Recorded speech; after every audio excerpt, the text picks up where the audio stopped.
ఈ వాలంటీర్లో ఒక ఇద్దరు ముగ్గురు తప్పు చేస్తే నేను ఎవరికి చెప్పుకోను. వాళ్ళు ఏమంటారు, వాళ్ళు ప్రభుత్వ ఉద్యోగులు కాదంటావు. మరి ప్రభుత్వ ఉద్యోగులు కానప్పుడు నువ్వు ఇంత డేటా నేను నన్ను ఎందుకు అడిగిస్తున్నావు? మరి ఇచ్చేస్తున్నాను వాళ్ళకి. నీకు అవసరమైనప్పుడు ప్రభుత్వ ఉద్యోగులు డేటా కావాలి, అవసరం లేనప్పుడు మటుకు వాళ్ళు మాకు చేతులు దులిపేసుకుంటారు. తెలుగుదేశం పార్టీ అధికారంలో ఉన్నప్పుడు జన్మభూమి కమిటీలు అనేటివి పెట్టినారు. ఏ రకంగా నియమించినారా జన్మభూమి కమిటీలని?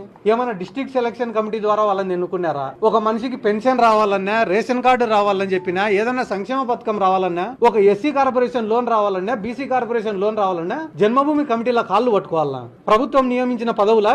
కానీ ఆ రోజు ఏ ఒక్కడు కూడా ఎందుకు ఈ జన్మభూమి కమిటీల ద్వారానే మేము మా పనులు జరుగుతానని కూడా అడగలే. కానీ ఈ రోజు స్వచ్ఛందంగా వచ్చి మన గ్రామంలో ఉండే మన పిల్లలు వచ్చి 10 మందికి సాయం చేసే క్రమంలో ఈ వాలంటీర్లుగా ఏర్పడి పని చేస్తుంటే మాత్రం వాలంటీర్ల పైన బుడిద జల్లే కార్యక్రమమా? కాబట్టి రాష్ట్ర ప్రజలందరూ ఆలోచించుకుంటున్నారు. ఎవరు కూడా ఏమి తిక్కోలు లేరు. ఏదో చెప్పినాడు, ఒక సామెత చెప్పినాడు పవన్ కళ్యాణ్, చాలా గొప్పగా చెప్పినాడు.